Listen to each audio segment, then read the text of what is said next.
السلام علیکم ورحمۃ اللہ وبرکاتہ۔ قبر کی پہلی رات کیسی ہوگی، اس کے متعلق کچھ باتیں کریں گے۔ امام علی علیہ السلام کی خدمت میں ایک شخص آیا اور دست ادب کو جوڑ کر عرض کرنے لگا، یا علی، قبر میں انسان کی پہلی رات کیسے گزرتی ہے؟ بس یہ کہنا تھا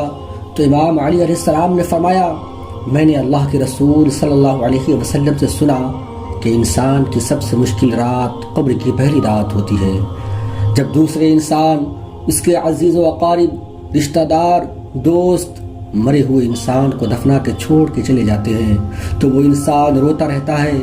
ہر ایک رشتہ دار اور دوست کے پاس آتا ہے، اسے روکنے کی کوشش کرتا ہے کہ مجھے چھوڑ کے نہ جاؤ، لیکن افسوس اس کی آواز کوئی نہیں سنتا۔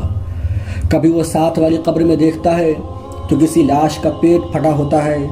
تو کبھی کسی قبر کی طرف دیکھتا ہے تو کسی کی لاش پہ کیڑے لگے ہوتے ہیں۔ کسی قبر پہ اللہ کا عذاب ہوتا ہے، وہ زار و قطار رونے لگتا ہے،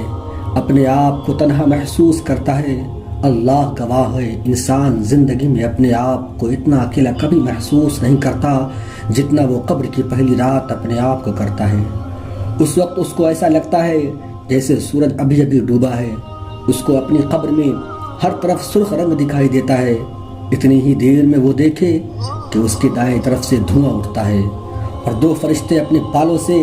قبر کی مٹی اکھاڑ کے اس کے پاس آ پہنچتے ہیں، اور پھر پوچھا جاتا ہے، تمہارا رب کون ہے؟ تمہارا رسول و امام کون ہے؟ تم کس دین پہ زندگی بسر کرتے رہے؟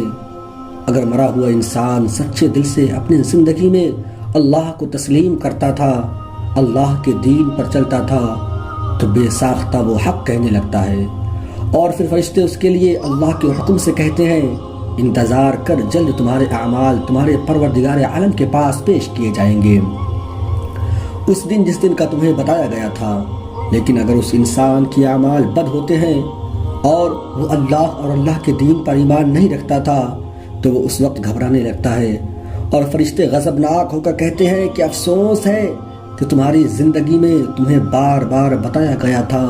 کہ جس طرح سے تم سے پہلے انسان مر چکے ہیں، تم پہ بھی یہ وقت آئے گا، لیکن افسوس تم نے ان باتوں کو مذاق سمجھا۔ اور یہ کہا جاتا ہے کہ تمہارے اعمال جلد تمہارے پروردگار عالم کی دربار میں پیش کیے جائیں گے۔ اس وقت اللہ انسان کے اعمال کو زبان بخشتا ہے، اور جو انسان کے اعمال ہوتے ہیں اس کو صورت بخشتا ہے۔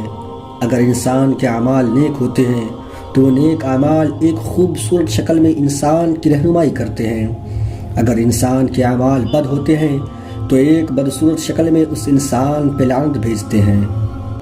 ابھی وہ فرشتے جاتے ہی ہیں تو دروازہ تبیر کھلتا ہے، تو وہ شخص کہنے لگا، یا علی، دروازہ تبیر کیا ہے؟ امام علی علیہ السلام نے فرمایا،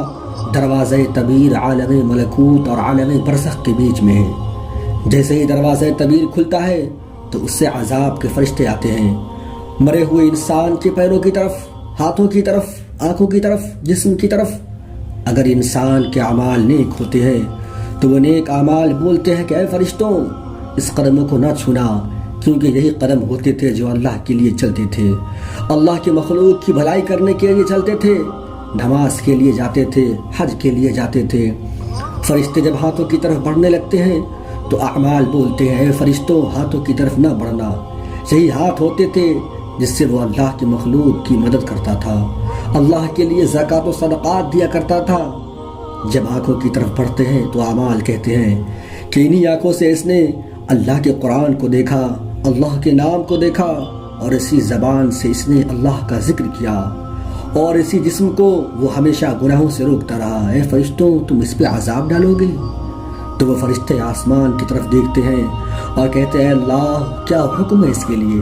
تو آواز غیب آتی ہے کہ فرشتوں، اس کی قبر کو جنت کا ایک باغ بنا دو، تب تک جب تک کہ ہماری خدمت میں روز محشر پیش نہ ہو۔ اور اگر اس انسان کے اعمال بد ہوتے ہیں، برے ہوتے ہیں، تو جیسے ہی فرشتے اس کے قدموں کے قریب آتے ہیں تو اس کے بد اعمال کہتے ہیں، یہی وہ قدم تھے جس سے وہ گناہوں کے لیے جاتا تھا، یہی وہ ہاتھ تھے جس سے وہ انسانوں پر ظلم ڈھایا کرتا تھا، یہی وہ آنکھیں جس سے وہ نامحرم کو گندی نگاہوں سے دیکھتا تھا، یہی وہ زبان ہے جس سے وہ انسان کے دل دکھایا کرتا تھا۔ اور وہ فرشتے پھر اللہ کی طرف دیکھتے ہیں اور آواز غیب آتی ہے کہ اس کی قبر کو دوزخ کی ایک خندق بنا دو۔ جس طرح اس نے اپنی جسم کے ساتھ میری مخلوق پر ظلم کیا ہے، میری دی گئی نعمتوں کا غلط استعمال کیا ہے، ویسے ہی اس کی تکلیف کا مزہ چکھے، تب تک جب تک اس عذاب کے ساتھ روز محشر میرے پاس نہیں آتا۔ اب جیسے ہی دوزخ کی کھڑکی اس کی طرف کھلتی ہے، اس کی قبر میں آگ لگ جاتی ہے، اس کی قبر سکڑنے لگتی ہے، اور آس پاس کی قبروں سے لوگ اسے کہنے لگتے ہیں، اے بدبخت، تو نے اپنی آنکھوں سے دیکھا تھا کہ تجھ سے پہلے ہم مر چکے ہیں، ایک دن تو بھی مرنے والا تھا، تجھے تو پھر بھی موقع ملا تھا، تو نے کیوں اچھے اعمال نہیں کیے، تو نے کیوں اللہ کے مخلوق کا احساس نہیں کیا۔ اتنی دیر میں وہ کہنے لگتا ہے، مجھے پھر سے موقع دیا جائے تاکہ میں اللہ کی عبادت کر سکوں، تو اسے عالم ارواح کا وہ وقت دکھایا جاتا ہے جب وہ پیدائش سے پہلے عالم ارواح میں رہا کرتا تھا۔ اس نے جو جو زمین پر اپنے لیے مانگا تھا وہ سارے انعامات اسے دیے گئے، غربت سے لے کر امیری تک، دکھ سے لے کر تکلیف تک، خوشحال سے لے کر راحت تک، وہ ساری چیزیں عالم ارواح میں اسے پہلے ہی دکھائی گئی تھی کہ اس کے ساتھ کیا ہونا ہے، وہ سب اسے دکھایا جاتا ہے، اور پھر وہ رونے لگتا ہے کہ افسوس افسوس، میں نے اپنے ساتھ ہی برا کیا، میں نے اپنی خواہشات کے پیچھے بھاگتا رہا، کاش جیسا ظلم میں نے اپنے اوپر کیا کوئی نہ کرے، کوئی نہ کرے۔ اے شخص، یاد رکھنا، یہ زندگی ایک نیند ہے اور موت نیند سے بیدار ہونے کا ایک نام ہے۔ میرے عزیز دوستو، اپنے آپ کو عذاب قبر سے بچائیں،